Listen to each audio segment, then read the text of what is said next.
Okay, I'm just gonna get Jordan on here, and then we're gonna start our talk about editing Triple Threat, which I'm so excited to talk to you about. We just got to get Jordan linked up, and then we can start the chat. We've had so many fun developments with the movie, even since Jordan and I have been not able to see each other, obviously due to coronavirus.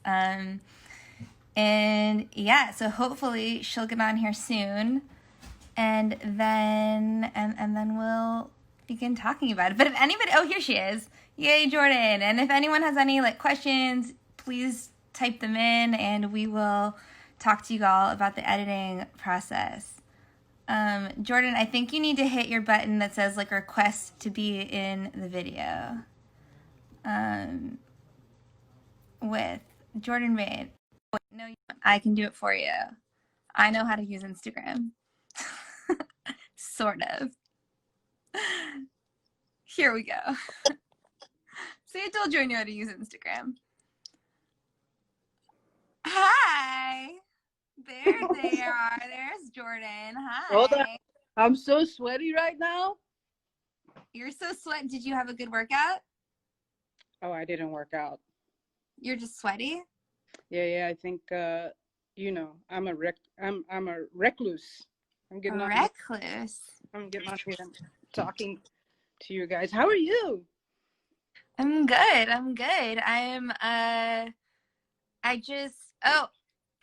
She's got the Jameson. So Jordan is really prepared for our chat about editing today. I like that. Have you been able to did you get your computer fixed? I know you were struggling with some issues with your computer, which would hinder editing during this process. Oh my God. No, it was actually a really good thing, but my computer died, and I freaked out because I think probably the last 10 years at least of my life, this has been my lover. I eat, drink, sleep with the computer.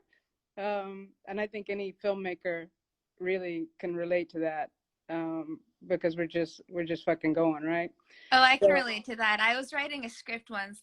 I think this was in 2013. It was the first feature script that I was ever writing. And I was sitting in a park, and I had a meeting, and I was talking to some people about this script, and all of a sudden, it just died. It just shut off and never turned back on. And I freaked out, and that was when I literally ran that day. I went to the closest Apple store to go get a new computer because I was I can't. I need my computer. No, for real. For real. I did. I totally freaked, but I stayed pretty calm because we were already in quarantine, and I called the one store out here, and they were like, "Oh yeah, you can drop it by, and we can get to it in about 3 weeks." Oh God. Oh yeah. Fucking kidding me? So then I emailed you, and I was like, I got to get a computer, and I ended up finding one not as powerful as the one that my other one, but when quarantine's over or whatever, when it's kind of safe to get out of here, I'll drop the other one off, have it fixed, and sell one of them, and get some power back. But yeah, I ended up having to buy a few different microphones for purposes of and I was maybe I can just sell them because I don't really need all these microphones, but I need multiple people to record things who are in different locations. So I'm okay, so I'm gonna buy several microphones and send these microphones to people to remote record ADR, and then maybe at the end of this we'll be able to sell it. I don't know. We'll see. I know, right? Because really at the end of it, I'm like, do I really want to sell it? Maybe I want to, Yeah, exactly. But, all right. or maybe well, I want to. That is our coronavirus update for how we are doing during this sorry. quarantine. Hold on, give me a second. This is my first live. Thank you, Jackie. I'm just trying to hear you. Oh. So anyway, hi. You look beautiful. Oh, thank you. As do you. Thank you.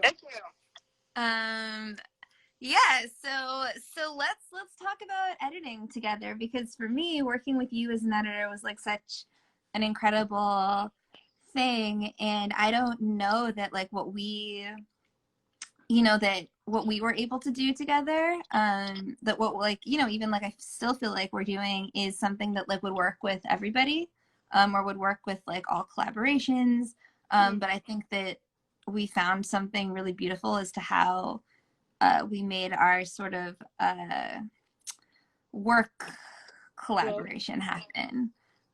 So let's dive into when I first kind of approached you. And for everybody who doesn't know, we're talking about Triple Threat, which is our feature film. It's the Besties Make Movies produced the film. We finished principal photography sort of over the course of several months.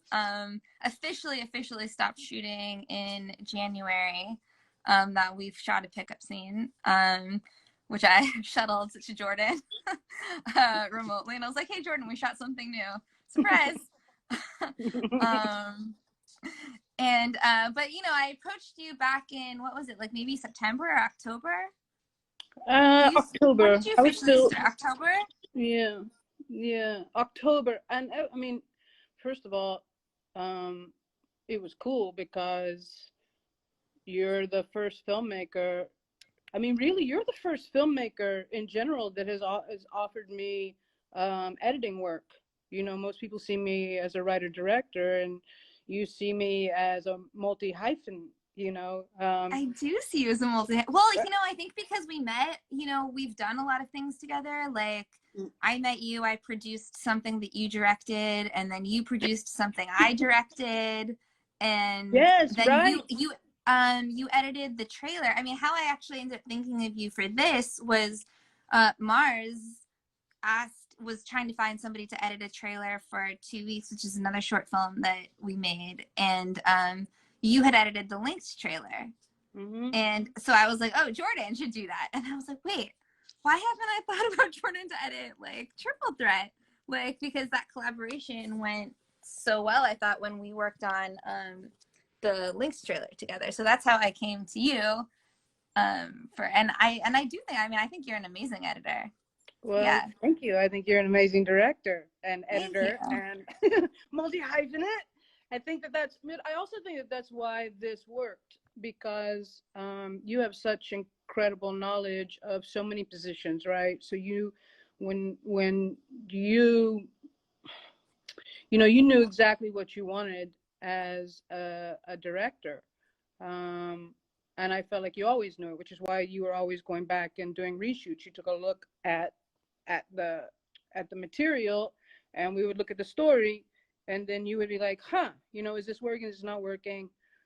But in your mind, that first of all, as a producer, as a line producer, as an actor, as an editor, what you can go in and pick up, to make the Yeah. story work.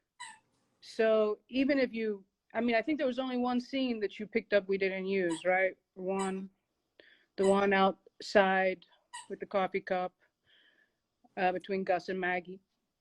Oh yeah. Which I actually really liked that scene that we picked up, but then we ended up cutting that whole segment of the movie, and then that moved that so for How many everybody who shots? doesn't know, actually something that I think was really fascinating and something that you were really integral to finding um, in this editing process is that this film takes place in 3 different time periods. It's sort of like 10 years ago, like the characters are in college, then it jumps forward and the characters are 30, and then it jumps forward another like 3 years.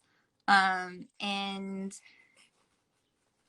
we had written the script in a certain way and shot things in a certain way, and then there was a point in which I was like, I don't know, like what if we like just throw all that out the window? And so I felt like the two of us really had to sit and play and find out like how to deal with that. And I think that was like one of the more challenging things of like finding the actual structure of dealing with time in the film. I don't know if that was like also challenging for you. Well, it's not. I mean, the way I approach this was this is my first feature film to edit, right? And I wondered. I actually thought it might be really challenging for me because I'm so used to doing my own thing, you know, and being my own boss and having my own vision and whatever. And that worked really well. Yeah, you're smiling. Like, Being yeah, your own boss works really well. yeah, yeah, yeah. Yeah, it does, right? And so, you know, to I I I loved the challenge because story is always number one for me. Story is it, and everything else has to get out of the way of story. Your own ego, you know, like an ego as an editor. If I thought something really worked one way and you wanted it the other way, you're ultimately you're the director and it's your story, you know. And I loved being able to fall back on that. So when it came to big decisions, even like when we were playing with the timeline, ultimately you had this instinct and you wanted to try it. So yeah, why not? Let's try it. You know, at that point, we had already gone through so much technical difficulties with Premiere um, That's true. that, That's true. you know, that anything was playtime after that. It was like, oh, I have the footage. We can do whatever. You know? So I didn't find that challenging. In fact, I found that really exciting. You know, that you trusted also that your instincts and your vision enough to say, hey, let's try this and see if it works. And it ended up working. We liked it better. That's true. Um, yeah, you know, I also like being my own boss. I think that we share that. But I also think that, like, you know, for me, because, you know, being the writer and the director and one of the The lead actor actors and and the the producer, I producer. mean, like, it was so many hats to wear that Mm. one of the reasons, like, I really wanted you to come on board and edit this was because I was like, I need somebody who can help me, like, see outside of it, you know, because, like, I was so in it. And I've never had a problem. I mean, you know, like, even like when we were editing the web series for you, I was like, kill those babies. Like, I'm like a butcher when it comes to editing. Oh yeah. But, you know, it's different when it's, you know, you're trying to look at this huge story that uh, needs to be, like, cohesive as a feature film. And, like, you know, it's sometimes hard to, like, look at yourself as the performer and be able to tell, like, oh, was that a good take, or like, am I, like, I don't know, you know. So that's why when I said to you, I was like, I need you, like, I'm gonna ask you, like, do just a pass on, like, performance, you know, just a pass Mm. on, like, look at performances, because there's something that, like, I know I love, and then there's times when I was like, I can't tell if this is, like, good or not. Yeah, um I think it's yeah. important. I think it's really important to have an extra set of eyes, especially when your performance is up there, because there's a way that we like to see ourselves, and then there's a way other people see us, and then there can be a third way, which is really, does this work best for the story, you know. Even it's so subtle, it's so subtle, you know. Some of those things that I would switch out on you, you know, for performance was really subtle, you know. And it can be a frame over or frame, you know, one Yeah, frame over. And that's exciting to me though, you me know. too. As you know, I like to play with performance. So Yeah, but that's why I think that you're a good storyteller and a good editor, because you are, like, you're also an actor, you mm, know. So um I feel like you are able to really, like, be in touch with when an actor is connected to another actor in a scene and, like, really feel that. yeah, I think that that's one of my gifts if I have one. And you know, I mean, from coming up as an actor, and then that just, it informs everything. I mean, I sometimes wonder how someone who hasn't taken an acting class really knows how to direct or edit, because I do everything from that point of view. Also, you know, I taught acting for years and years, so I'm like super tuned in to performance and um, and authenticity in performances.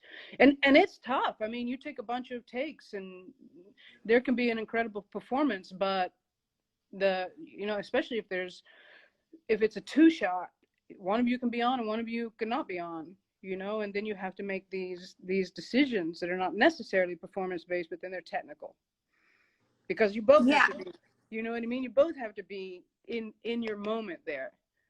And it's not always, especially for independent film, it's so stressful. You know, you're working on shoestring budgets. You don't have enough time, you know, and so there's a lot of Well, things that yeah, and go something on. I like on those lines that I learned, I mean, God, and I have to say, like, editing, I've been editing a short film that we shot that you acted in called Appetite. So we just worked together and Excuse we me met in while I pour another capacity. drink. Uh, no, but something that like you really, I mean, because you honed in on this a lot on Triple Threat, and it has helped me. Like now on Appetite, I've totally changed my way of editing in terms of like continuity. Oh, Um, yeah, yeah. and you were so brilliant with the continuity on Triple Threat. I mean, there were times when like you had pointed out, I'm like, oh my God, how did I not fucking see that before this? And it would be like all I can see. And there are times when like, you know, it's like, okay, is the continuity more important or is the performance more important? But there are times also when you don't really know why you feel like something's not working, Mm. but you're like, something's not quite working, and it's because it's the continuity. And then, it's really something that I didn't used to put, which sounds crazy. I didn't used to put as much like stress on continuity, but like, I don't know. I feel like after watching you really like fine tune into those pieces of Triple Threat where you really like dug deep into, where's the hand and where's all of this, it was like, oh, it really does like make such a huge difference, and now something that like I pay attention to so much like more in my narrative editing.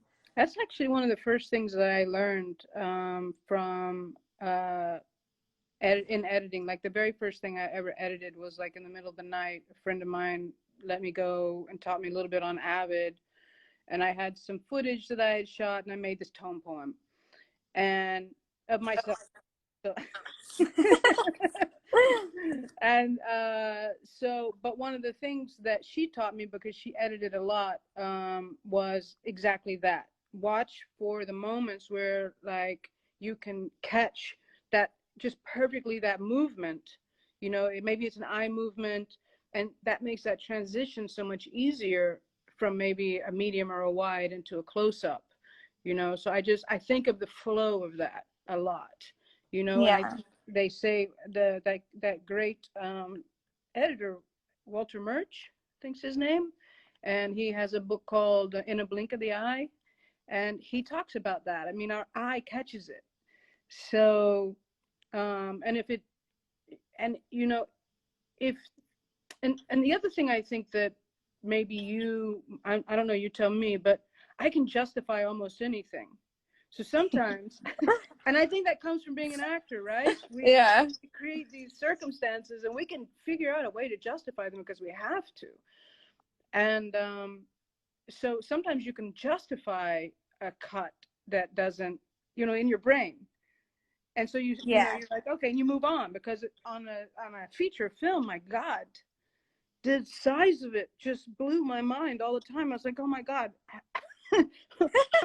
how many more scenes do we have to? Yeah. How many more sequences? How many characters arcs do we have to think about? Yeah. And something about Triple Threat that I don't know if everyone knows who's watching is it's also a musical. So there's all these like Oh musical my God. elements in it. Thank God you put those musical numbers together. If anyone wants to know, Stacey really is the magic behind those musical numbers. Like she did the edit behind that. I just went in and did a little couple of things. I'm like, maybe this. Well, okay, that might be true when it comes to like the actual like dance, like the choreography and the singing part of it. But something I'll never forget was like it was your idea to there's one number where I mean all of the musical numbers have other scenes like cut into them, Mm-hmm. because they sort of like serve to push the story forward. They're a foil from, the musical kind of serves as a foil to the film. And there was the one number, Closing the Gap, where I knew I wanted a number, like a scene cut into it, and I kept trying to fit that like one scene in, and it like kind of wasn't working. It kind of wasn't working. I was like, this is like bumming me out because I can't put this scene like after it, because after it, it's like we already have to have jumped time. Like Yeah. we can't have this any other way. And I don't know why. And you were like, well, why don't you cut completely out like the one scene and try moving like this scene in there? And then I was like, oh my God, I think that that's brilliant. And I know that you probably would have done that like the next day. But of course, like I'm a control freak and an insomniac and stayed up all night and like tried it. And I was like, Jordan, what do you think about this? Because I think your idea was fucking amazing. And like, this is what, you know, and it was great. And so that was like your idea, and that was and I thought that that was huge because we actually were able to cut two scenes, which helped with the flow just by taking this one scene that was way more important and cutting that one into the song. Yeah, I think Yeah, about it like the first cut, the symbol cut that I saw was like 2 hours and 15 minutes or something like that. yeah. And that day you were like, yeah, I'm happy with everything in there. And I was like, oh my God, it's 2 hours and 15 minutes. Only Stacey makes me watch 2 hours and 15 minutes. And so it was a really kind of wonderful to watch it shape and get tighter and the story get better as you butchered a lot of it. You took things out. You sacrificed a lot of your, hard won moments, but they have to be, but They what the do, film is, because what, 140 now, no, 135. 130. And actually, I'm actually thinking about cutting like maybe 20 more seconds. I'll tell you where. Um, it's in that bar scene. For Oh, very interesting. I know, Very because every time I watch it now, I'm like, this could go. And I actually worked with on trying it, and I haven't really like perfected it yet, but I think that it'll actually be better. And we'll talk about it outside of here. But actually, it's fun to bring up that bar scene, because that bar scene, I think for me, was probably of all the scenes like the most challenging one. It was a beast. The whole film. I don't know if you feel that way, or if maybe there's a different scene for you. Oh no, it was a beast. It was a beast because there was so many things that by the way, am I echoing? What? Am I echoing? No, no, no. No, You sound good. okay. Yeah, there were so many things about that bar scene. There's so much information that had to be across. And then there was, there were big moments also. Like without that bar scene, there's no story really. That's the battle, right? So it was delicate. It went through so many arrangements and reiterations, and you and I going back and forth on what should stay and what I would like to cut. And I think we found a nice balance. Let's talk a little bit about, because we were both touching the edit like at various times. Like I would work on a scene and then I'd send it to you, and you'd work on it and we'd like label the sequences like, SM and JB and with the dates. SM, sadomasochism. Well, I probably. Maybe I think you have to be some kind of a sadomasochist on both sides of that coin to work in independent film. But Yeah, I yeah. love it. Yeah. But yeah, so what was that like for you? Because I know that that's weird. That would be weird for some people, like co-editing, like co-touching like sequences. Well, I mean, in general, I think we collaborated really, really well together. But I think we were really listening to one another, and listening is fundamental, not to our work. Fundamental as an actor, fundamental as a director, fundamental as an editor. It's fundamental to listen, to collaborate. Yeah. Especially you as a director, you put people around you that you trust. So I had to accept that you trusted me and trusted me to be 100% honest. Yeah. So there were moments when I was like, I hated what you just did. And there were moments I was like, oh my God, how did you find that? That's so cool. So it depended on the scene really. And I think we just had to keep listening to one another. Yeah. And more importantly, my job is to listen to you and to really make sure that by listening to one another and by challenging one another that we ultimately got to your vision. Yeah. Yeah, there were definitely, I had the same moments, like you said, me kind of be like, both in good ways and in bad ways. There were times when I'm like, oh my God, that's brilliant, like, especially like the opening scene, like, I can't wait for people to see it. But like, you did so many tricks and like beautiful work on that, like, first party. Oh, the Um, party. Yeah, I was yeah. that was a trick. And I was just so like floored when I saw your work. And then there were other times when I was like, okay, let me watch this like 4 more times and understand if my reaction is just because it's different,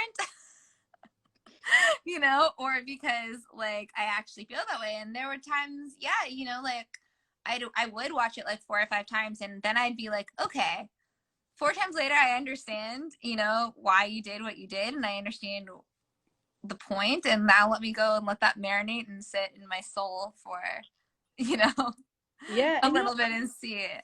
I actually think it really worked in our favor too that we were working remotely mostly because that gave us time to step back and work things without like being right on top of one another.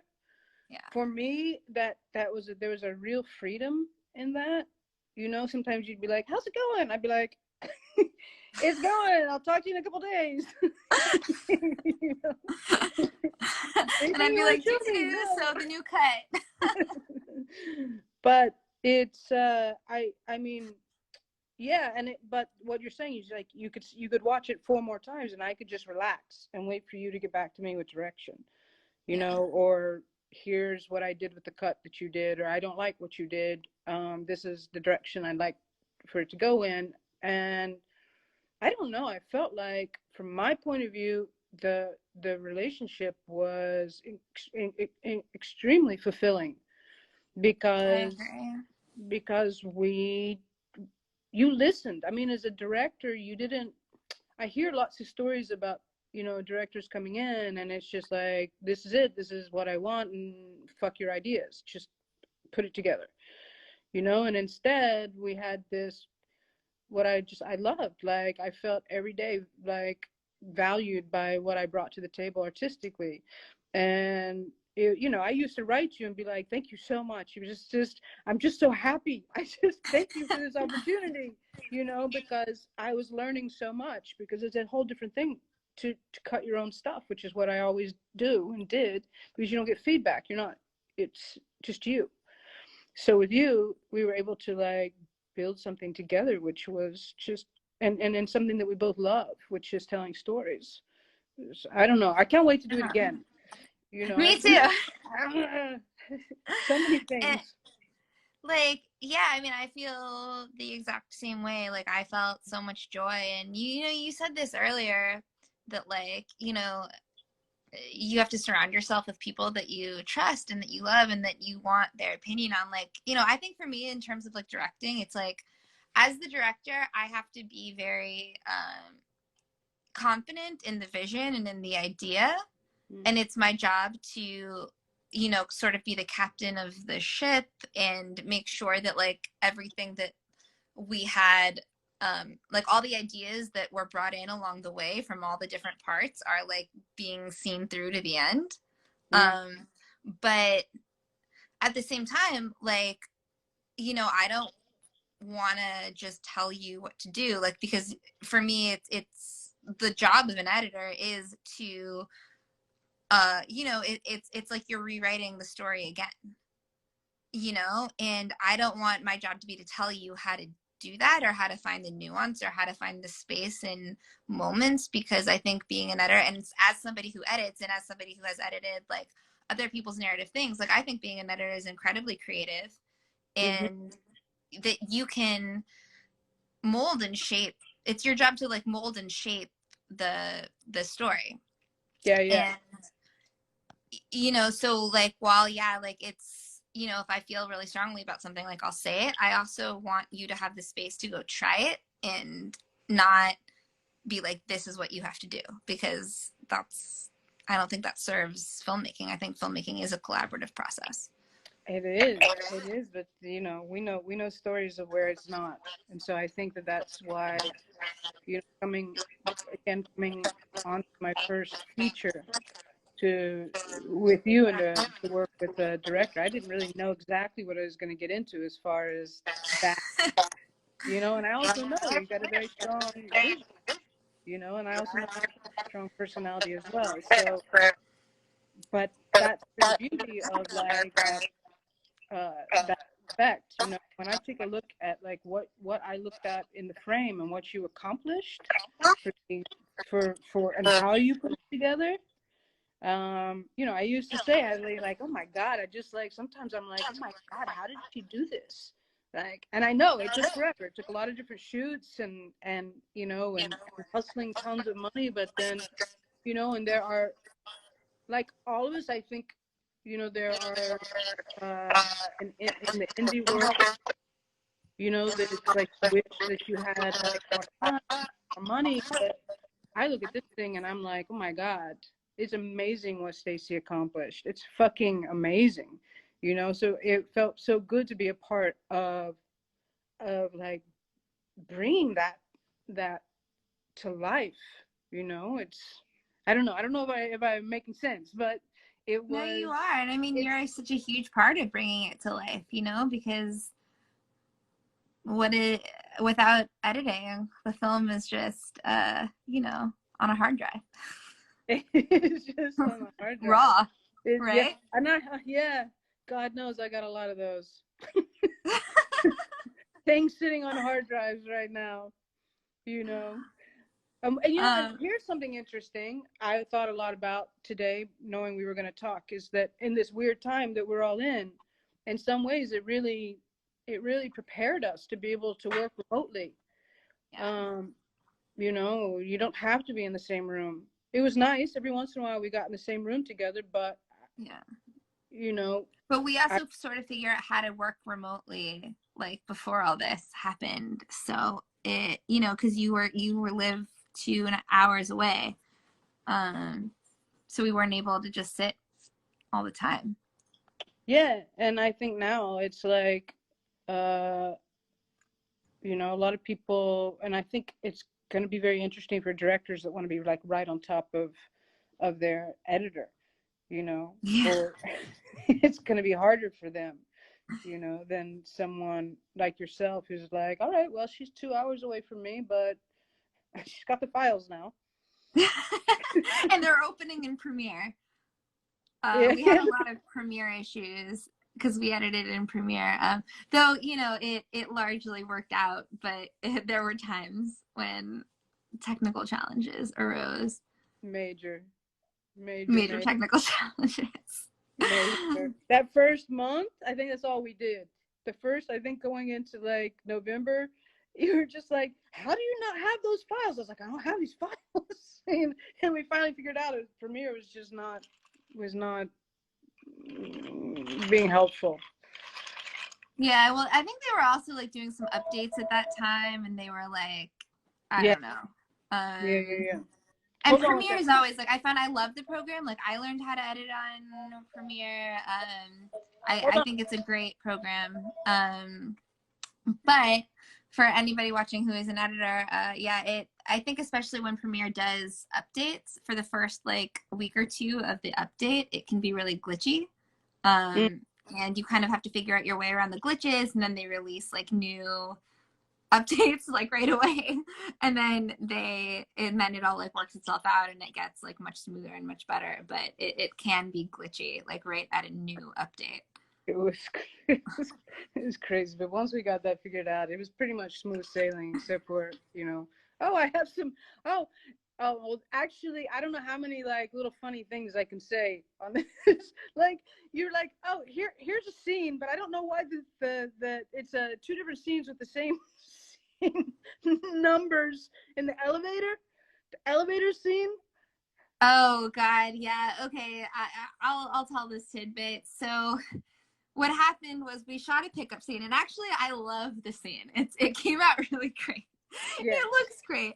Now, our lovely, lovely DPs, because we had two during this process, which not everybody has two DPs, but we shot like 99% of the film with two cameras because we had so much, like, you know, it's indie film. We had so much footage to shoot every day. And so we shot most of it with two cameras. Now this particular day, for some reason, we didn't have like a card for the camera because, oh, I remember why, because the card was like left behind somewhere. It was not well thought out. In any case, and this was like a pickup shoot that we shot with a really like skeleton crew. And so we recorded onto the monitor, which had its own card. And so we like figured out a workaround where we could record actually onto the monitor. But when we dumped the footage from that monitor onto the drive while we were shooting, they didn't rename the cards. So we had like 3 different cards with the same footage names. And I DIT'd this footage, and I ran this footage through Resolve like 4 different times. And I'm like, what is going on? Because I don't understand why is it only exporting like a quarter of the clips? Like I have the same, because the clips kept getting renamed because it was like each time it exported, it was like overriding those clips with the same file names. And then it just became like a huge mess. I ended up having to go in and like rename each one like individually. I had like a huge breakdown about just this scene one night. Like Donnie, who's the DP, who's also my partner, all of a sudden I'm sitting at the computer one night and I just like start crying. I'm like, I don't know what's going on. It keeps unlinking from one clip and relinking to a different clip, and that's not the clip that I need.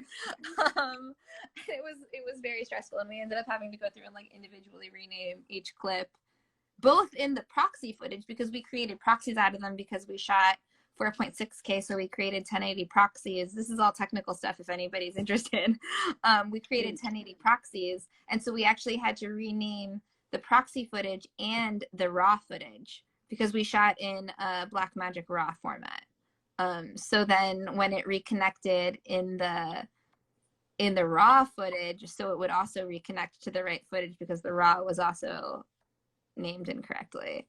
That was one of the biggest technical challenges to deal with, because until we actually renamed like everything and like figured out the problem, we would edit the scene, and then all of a sudden the scene, the next time we would go reopen the program, it would have like different clips. It linked to the sound of different clips. It never came right on my timeline.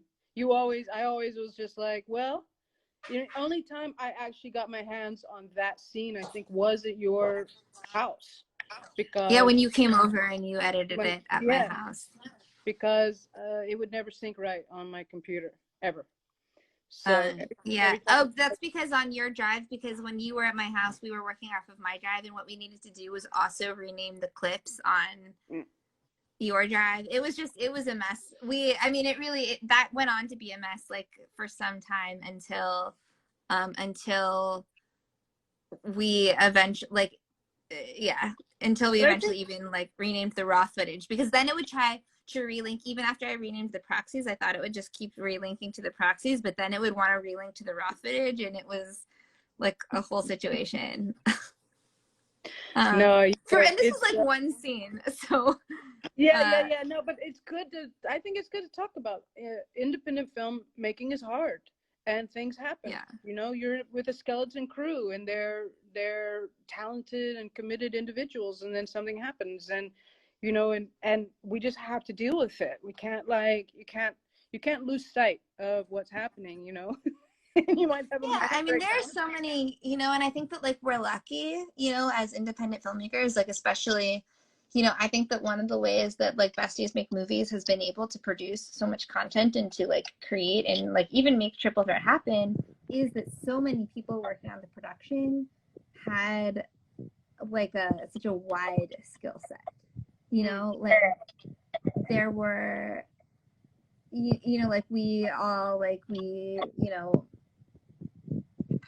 have a lot of technical skills that I don't know is always the case, because we wouldn't have been able to like make happen what we made happen. Like there were times, you know, when Donnie, who's like the DP, like he'd also have to like dump footage during the shoot. Like then we'd get home at 2 in the morning and we'd run the proxies through, like we'd set them to go and like DAT, and like yeah, and there were times when we made mistakes. Like, and I don't even know if I talked to you about this, Jordan, but like I was like for audio, like I've been trying to export the audio in order to like start working on dialogue editing, and I had for some reason Resolve exported the audio at like a lower quality than it would. So when I sent him the AAF, he was like, "Why is this audio like really bad quality?" And I was like, Oh, "I don't wow. know. Let me look," because the raw audio is like very high quality, and I ended up having to rerun every single proxy again.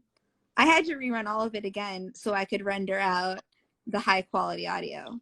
Wow. It No, took you didn't tell me like that one. it took a very long, and you know that's one of the struggles of independent film, you know, because it's like, yeah, we did have a DIT for a few days of the shoot, but you know this was a feature film, we shot 23 days, so if you know I was the DIT and also the director and also the actor and also a producer, like you know mistakes are bound to happen, especially when you get home at like 2 in the morning and you're exhausted and like, okay, like, well, I need to get this through so we don't get behind on it. Yeah. Yeah, yeah. No, it's crazy. It's crazy. And really, I can't wait for people to see your film, because I think that if anyone has followed, you know, your process here, you know, at all on this film, they're going to be so excited to see the final product, because it's incredibly impressive, you know. Thank you. I'm very proud of it. And I'm very like lucky, you know, I'm so lucky that like, you know, Donnie and our other DP Joel and you and, you know, like Mars and Jackie and Carrie and MF and, you know, our team, even like our like everybody who was like on our core team who like came together were like, yes, like I want to give all my skill set, and they are so unbelievably like talented. Like all of you guys are just, you know, like I think I got to have my mind blown like every day by like the level of talent that like I was lucky enough to be surrounded by, in you know pre-production, production, and like now in post-production. Mm. Something I want to talk about that I just remembered and I think is interesting. When we were doing, I remember like when I first said that we were doing like feedback screenings, and you were like, "What?" Like I Yeah, don't yeah. know about that, like all that stuff. And then like you eventually came to a feedback screening and like kind of had a different experience there. So I'd love to hear you talk about that. Well, I mean, I guess it has a lot to do with having just, I have with my own stuff, and this, I'm not sure that this is a great quality of mine, but it is who I am. You know, I will work something to death. Like right now, you know, I have this really cool project with an actress in Spain that, you know, she's like, "Jordan, when are you gonna send me the, you know, the script or the notes, or, you know, the director's notes?" And I'm like, "Yeah, yeah, yeah, soon." You know, but I work really meticulously by myself, and you know, and except with the exception of I've had a writing partner on some of my stuff for years, and for me, it that I mean, when I say years, that level of trust of just being able to bounce things with him has been great. But otherwise, I don't show anything to anyone. So when you were like, "It's not done, but let me," you know, I mean, I don't show anything to anyone until I think like they can barely give me criticism. And that's what I mean. I don't think it's a really great quality, but it certainly it pushes me really, it pushes me in a way that works for me. But when you were like, "Yeah, I'm just gonna go put myself out there in front of a bunch of people," I was just like, "You gotta be fucking kidding me," you know. But Well, so just so if anybody wants to know what we're talking about is basically I've been of the mind, and I'm a member of Film Shop, which is a film collective in New York. And so, sort of through being a member of Film Shop, you're able to workshop work, be that a script or be that a film. So I've like shown cuts of film and I've met a lot of filmmakers in the New York filmmaking community that I like really love and trust from being there. So, sort of throughout this editing process, as we've come to new cuts, I was hosting like feedback screenings with some people that I really like value their opinions, to get feedback on the cut, on where it was, what did they get from the story, like people who didn't, you know, necessarily work on the film or have any relationship to the project, to just who are like filmmakers. Yeah, And yeah. you And said you and did then that. you didn't come to the first couple, and then you did come to So one, I and you're like, went, yeah, oh, and I did. yeah. I was like, wow, that was super valuable. Really, really valuable, because also you had, it was a room full of filmmakers, and you know, there's that can be challenging and not necessarily awesome in one way, but then it really on balance, no, really, but on the balance it can be great, because you've got so many opinions flying around, and you just have to pick and choose what you think is right for your film and your vision. So there were definitely some great moments. There were some contentious moments where I think at some point I was like, you know what, I'm getting fucking irritated. You know, and but I learned a lot, and I thought, wow, that's really cool, and I, you know, in the future I think I will do that. Yeah, I think feedback is a really like powerful way, because you do have to learn to sort of at some point be like, okay, you know, if you don't, if you know you like really don't agree with something, like I think somebody says something and I'm like, yeah, okay, you know, like it's not gonna happen. But then sometimes people say things and I'm like, huh, yeah, yeah, that's true. How do we make that better? You know, how can we make that more clear? And you know, sometimes you get hit with like really valuable things that maybe spark something in you to just um something. I was having a talk with Mars and Jeff Weber, who's I think is watching, who is one of our executive producers on the film, and we were having a call about Appetite, the short film Jordan acted in, on Monday, and he said something really great about how he had been watching a webinar, and they talked a lot about, even when you think it's done, to like go back in and like push yourself to go even farther, like with an edit. And um that that's something I've always felt like. I've always been somebody to like keep working things, but I don't know, like it really re-hit me again on Monday, and then has made me like go back in and like want to change and adjust and tweak things. It's really helped me with editing the short film, but like even on Triple Threat, like tweaking and just like, you know, saying, okay, I just because like maybe I want the process to move faster doesn't mean that it should, because the goal is to make the best movie that we can make. That's the truth. That's it right there. And I find that mostly because I haven't had the opportunity yet to make a feature like you have, but I found that mostly in writing. You know, it's like when you're setting up a film or trying to set up a film, and it's like, well, let's go, let's get that project out there. Let's, and it's like, I think you have to be patient, because when you have to go back and look again, and then you have to think, you take 2 weeks off and not look at it at all, and then you go back in and you have fresh eyes, you know. Yeah. And I do think that patience is an incredible virtue, and it's hard to have patience in this business, because you never want to miss an opportunity. You know, you're trying to create your own opportunities, and you work really hard to create those opportunities, and they don't come around a ton, you know. So um I mean, even when you're creating them. So I can understand wanting to rush things out. And I think you see that a lot. You see people just throwing shit against the wall. And I mean, that's a big problem I have in general. Um, you know, and I do think patience is key to getting. And listen, Lucinda Williams, who I don't even know if you know who she is, but you might, is a great singer songwriter. From her first album, which took the world by storm, it was 10 years before she put out her next album, because she just wanted to get her voice right. And Yeah. when the next album came out, it was 100 times more massive than the first one, you Yeah. know. So yes. Yeah. Yeah. And sometimes, you know, time is helpful. You know, you go back and you look at certain things and you're like, oh yeah, like that can be better. Yeah, Or yeah, yeah, can't, yeah. yeah. And Yeah. I think that that's cool. Mm. Um, I have a question for you. How long do they yeah, let? This is my first Instagram live, so how long did they let us talk? an hour. So we have 10 minutes. So is there anything else that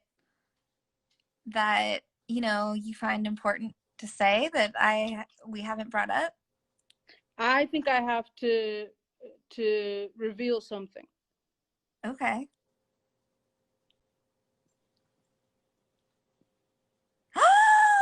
Yes! Oh my God! I'm obsessed. I'm Yes. obsessed. I love it. You and Mars are like twinsies these days. Yeah, I did it the day before you guys, and then yesterday I tried to bleach it. As you can see, the bleach didn't completely take. So, so I did it. You're amazing. I had put it out on Jordan! in my stories. You know, all my life, 98% of my life, I've had long hair. So I cut 20 inches off, which I will give to a cancer. I'm giving to a cancer society to help make a wig, right? Mm-hmm. And for someone with cancer. And I was like, if not now, when? And I put it up on Instagram story. I'm like, should I buzz my head? And 80% of the people were like, no. And I was like, okay. And so 2 days later, I took it off. And then the next day, Mars is like, I'm buzzing my head. And I was like, you know what? I'm going to keep quiet about this until I was gonna say because I had no idea. no, I didn't. The only person who knew was my brother. I love it, Jordan. Amazing. So now I'm going to try to, I bleached it, and I'm going to try to bleach it again tomorrow, and then it'll be for my godchild to make purple and green and whatever. So anyway, that was a Stacey. They're like, Stacey and Jack here next. Anyway, I see I that. I see that in the chat. I don't know. I'm really into like dyeing my hair color. I actually had dyed my hair like a pretty bright kind of pink red for a hot second yes, during this. And it has washed out largely.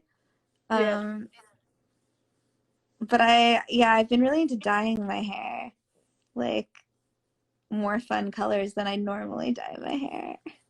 But I love the shaved head. yeah. It's I'm sure my mother will freak out when she finds out, but We have some questions going on in the yeah, chat. go on, Let's get to them go. real quick. I saw a couple. I actually saw one. Did you guys ever want to kill each other during the editing process? How did friends help resolve the tension? That's a great question, Mars. I don't think I ever felt like I wanted to kill you in the editing process, and I think, I mean, yes, like we're friends, and I love you as a friend and as a human, but I also respect the hell out of you as an artist. And I think that like respect for you was what I would always go back to. Like, even if you sent me something and I didn't like immediately respond to the way it was cut, I would, like I said earlier, like I would always take a step back and be like, well, I know she did this for a reason. Let me watch it again. You know, because I just respect so much of you, what you bring to the table as an artist and as like somebody on the team. Mm. So I never felt like I wanted to kill you is the answer. Yeah. No, I never wanted to kill you. I think that there were moments where, where I mean, I can only think of two or three places in the film where we really were like, I would take something out, and you're like, "There's a reason I wanted that in," and I'm like, I know there's a reason, but my job is to keep pushing at you until you finally say no, and then I move on. But I mean, so was there tension a few times? I think so, just on this, but Yeah. that's not killing each other. I think that's just part of having two strong individuals coming who are super creative, trying to lift up the story best that they can. I mean, I never felt like it was about your ego or my ego. It was just always about how do we make the best story. I agree. Daniel has a question. Did you edit in sequence or did you jump around, and how did that affect the editing process? What was the question? If we edited in sequence or if we edited Oh, we jumped around. Oh my God. I think the first cut I definitely edited in sequence, and then in the as we edited, we like worked, we'd be like, okay, like this chunk needs work, and like we would like work that chunk. Yeah. Yeah, I mean, the very first 20 minutes, yeah, in sequence. Because there was a deadline, right? So that you were trying to make. So that Which, by the deadline, way, everybody, all deadlines have been thrown out the window now with coronavirus. was that? What? Though we are still trying to move relatively quickly, but I won't go into that on this live. So yeah, there was that first 20 minutes I concentrated on for a long time. Like, and then after that, it was because you had already, set up what that time that was it was a non-linear, but still you had the story in there. We just had to pick apart things. And you did a great job on that first 20 minutes. And Rachel, okay, going up to Rachel's question about script supervisor notes.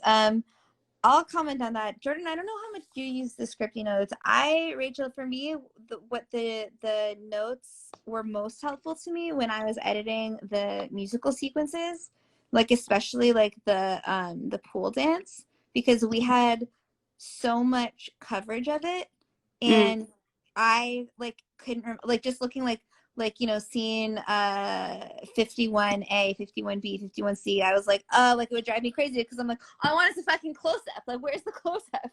And like, where's the wide? And where's the one where that's moving? And we had so much coverage of it between the dance and the singer that like I would like go to the notes and really like try to follow like, okay, like 51A covered, because the shots were also like moving. So like sometimes because it was a dance, I'd be like looking for like, Jay's side of the dance, but because, obviously like if you're turning and whatever and the dance is happening in different spots, like different angles are going to get different sides.